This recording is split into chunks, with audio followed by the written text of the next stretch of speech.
Welcome to Sinister Heroes. I'm your host, Danny Iniquitous. Thank you for tuning in. If you're new to the channel, this is a channel about Dungeons and Dragons where we try and take a darker tone with everything we do here. So if you like edgier kind of content, definitely hit that like and subscribe button. A big thank you to our Patreon supporters. We love you guys. Thank you so much for supporting the channel. What you do for us is amazing. The link to our Patreon is in the description, as well as a link to our live stream game with a great group of people over at Critical Failures. Check us out, see what kind of stuff we get in, some of the kind of things that I do personally if you ever wanted to see my role-playing style. With all that said and done, we're actually going to talk about fairies. So here at Sinister Heroes, where we absolutely love edgy and dark content, we couldn't wait to handle the fairy. Now, all kidding aside, usually when I think of fairies, I think of things like Fern Gully or tiny little things with like Tinkerbell or with little like almost like insect people, kind of just like they're that small and they fly around and they spray fairy dust everywhere. And it's disheartening to want to make a character out of something like that. I just normally I'm so apprehensive to that. It's just so cutesy and such an upbeat positive thing that I'm just not with it. But it wasn't until I saw Carnival Row, which was not an advertisement for the show, but it did involve fairies as like the main characters, as one of the main characters, and it showed the world of the fairies if it was brought into like that steam industrial era, way back in time. But it changed how I saw them because they weren't cutesy. They weren't out there being nice little happy things spreading around joy. They really had like struggles, and they kind of brought it to a real place. And that gave me the inspiration to understand a character like this and to kind of get past that like Tinkerbell-esque kind of facade, which was a really unique way to kind of open up my mind to this concept, because you don't have to be like that kind of character. Like, don't get me wrong, you're small, which I again right off the bat is not my thing, but the character isn't beholden to be super cutesy, and taking that trope of something that's really super cutesy and turning it evil and vicious and real and just like gnarled by the world around them is a great concept. Especially when you consider the impact the Fae has on Fae creatures. They really don't ever want to leave the Fae lands, the Fae wild. That's the greatest place on earth to them. So when you pull them out of that element, that can be a very, very emotional breaking point for them. And when you take a character like this and build that kind of a theory behind it, you can really come up with something kind of edgier and kind of darker and kind of fitting more along the lines that I could really feel an appreciation for. So the fairies have a character table called the Fay Characteristics. This is just how the Feywild has influenced your character and how like you kind of represent that Feywild as part of who you are. Some of the things that I think are cool is one is you have shimmering multicolored skin. I think that kind of fits more with that kind of fairy aspect, where your skin would be like green and like light blues and it'd be shiny, kind of like a metal or metallic kind of a feel to it. That is kind of like a more modern aesthetic to the fairy. I think it can be cool if you're like an artist and you can draw that, or you can create some sort of imagery around that. You can really make your character look interesting. However, none of these things affect gameplay in any way, shape, or form. But some of the ones that I happen to like was, one of them is your legs are insectile. I think that's pretty cool. That makes you kind of gross and kind of ugly, and I like that kind of feel.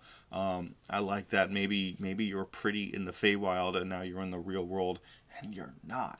And that's something you have to come to terms with, where you were once this beautiful entity and you're not now. I like that. There's another one, a glittering mist constantly surrounds you. That can be interesting, especially if you're playing like someone who's really like built around enchantment magic, or that might really kind of play into kind of like this glamour to you, and I think that could be fun, because someone once pointed out to me, a great wizard Eliwick, that enchantment magic is the evilest form of magic, because it's always about deceiving and abusing power over how other people perceive the world around them. And it's really manipulative at its core. And that really works out really well with setting up this beautiful duality between looking enchanting and inviting and just being vicious, kind of like a siren.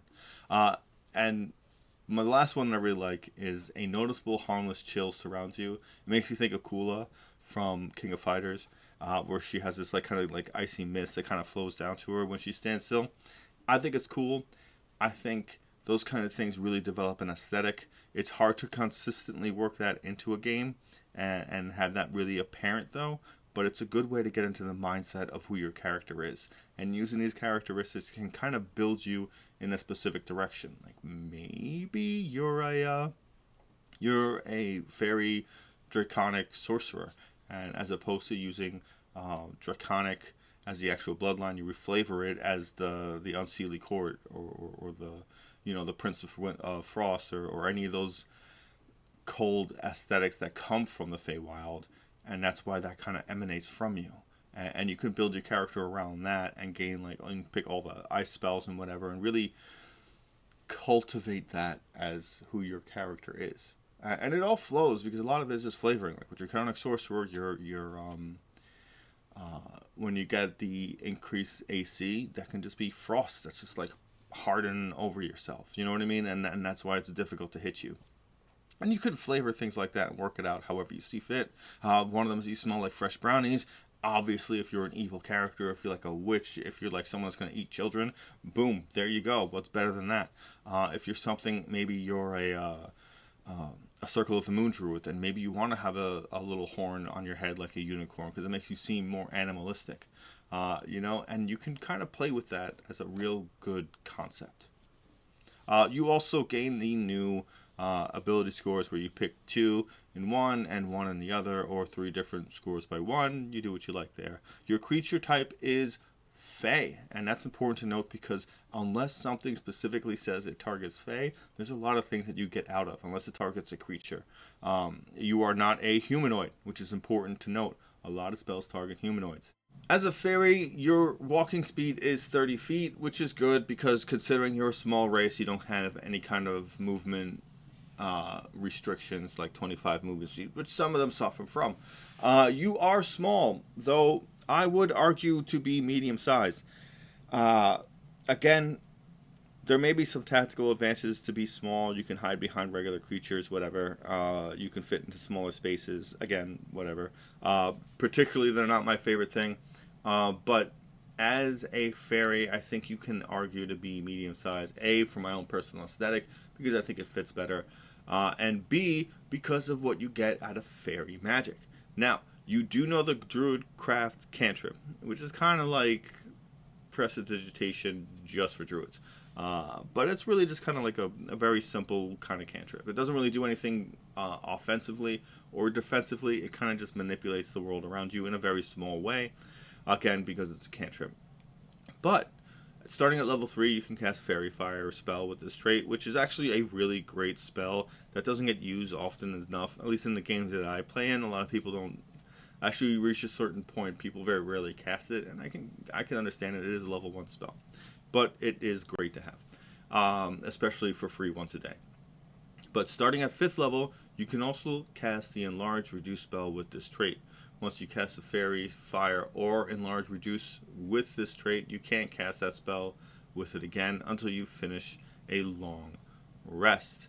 You can also cast either of those spells using any spell slots you have of the appropriate level. And you choose Intelligence, Wisdom, or Charisma for your spellcasting ability when you select this species or race. So, the important thing as to why I think you can argue to be medium size is because of that Enlarge Reduce spell. You can make yourself smaller or whatever you really feel the need to be. I think the purpose there was to be kind of the opposite of my opinion, where you can make yourself larger. But in the end, I think it's better off to be medium size as opposed to being smaller, but it really depends on the kind of player you are. Some people obviously love the small races for whatever reasons they have, or maybe they just like it aesthetically. But within that, and I think it's easier for me to resonate with a character if they're medium-sized. And you do finally get flight. Because of your wings, you have a fly speed equal to your walking speed, and you can't use this fly speed if you're wearing medium or heavy armor. This kind of depicts a lot about your subclass and your classes in general as what you're going to be. If flight is important to you, then you're really not going to want to pick someone that wears heavy armor. Again, it depends greatly on the kind of DM that you have, what you can do. Because you can go dex, and if your DM happens to be one that likes to give out a lot of magical items, you can get some really decent light armor that scales with your dex, that brings your AC up high enough that you can do tanky things. You can pick up, rings of protection and cloak of protection, boost your AC up like that so it feels like you're carrying a shield. Or you can be a dex person just carrying a shield. There's a lot of things you can do to give yourself that option to be a frontliner, which is kind of not really what the aesthetic is for a fairy. I think they're kind of meant to just being, obviously backliners, supporters, debuffers, battlefield controllers, something like that. Or at least that's kind of what you get from just the natural abilities they have for the species. The interesting thing is that when you have this as an option, and say you're something that's built as a striker, which I think fits kind of appropriately, you do have an option when it's not opportune for you to be up front or doing some sort of specific striking or attacking damage. What I mean by a striker is someone like a rogue who jumps in, attacks, and then backs out really quickly so they don't take a lot of damage. Monks are supposed to be built like that, at least in my opinion. So having that and then being able to sit in the back and throw fairy fire and do ranged attacks is really beneficial to you. They make great rogues specifically because if they throw fairy fire out there, boom, they have advantage, they have sneak attack, helps a lot, use a bow, and you're pretty much golden. And I think that works really well for a lot of specifically trickier kind of characters that like kind of pop in, pop out kind of combat mentality. The fairy really isn't that mind-blowing of a species. You do get an inherent magical ability and flight, which is usually more than enough to swing a lot of people their direction anyway, because you get the tactical advantage, especially early on, where you can just get away from melee combat or monsters that don't have flight, and really put yourself in a situation where you do have advantage. Getting something that gives you dark vision would really help you out a lot, especially if it gives you a lot of dark vision. Picking something up like the Shadow Sorcerer and being able to fly really puts you at an opportunity where you're out of range even from people who can see in the dark, and giving yourself constant advantage could be significantly beneficial to you. And again, I picked the Sorcerer a lot because the Sorcerer is really easy to reflavor, but you can make that part of the Unseelie Court in the Feywild and just have that dark magic kind of just influence you, and kind of pull you to the the shadow and really develop a character like that. It's tangible, it works well. Flight gives you a lot of opportunities, even though a lot of DMs are kind of like very apprehensive to allow flight. I've seen it more than enough times work in a way that is not overpowered. With all that said and done, the fairy really gives you a couple of opportunities to really shape a character that most people will never, ever see, and that can be really fun to do creatively. That being said, we're going to bring this video to a close. If you've made it this far, definitely hit that like and subscribe button. A big thank you to our Patreon supporters. We love you guys. Thank you so much for supporting the channel. What you do for us is absolutely amazing. And if you're interested in becoming a Patreon supporter, the link is in the description, as well as the link to our good friends at Critical Failures, which is a live stream game that we're a part of. That is every Wednesday, 9:30 Eastern Time, 8:30 Central Time. Definitely check us out. The link is in the description. Everybody that plays, it's absolutely amazing. There's a lot of cool things you can grab from all these characters and their inspirations, and really kind of see how differently people play together, especially if you're interested in playing and have never gotten the opportunity to play yet. You can really check out and see how kind of we do things.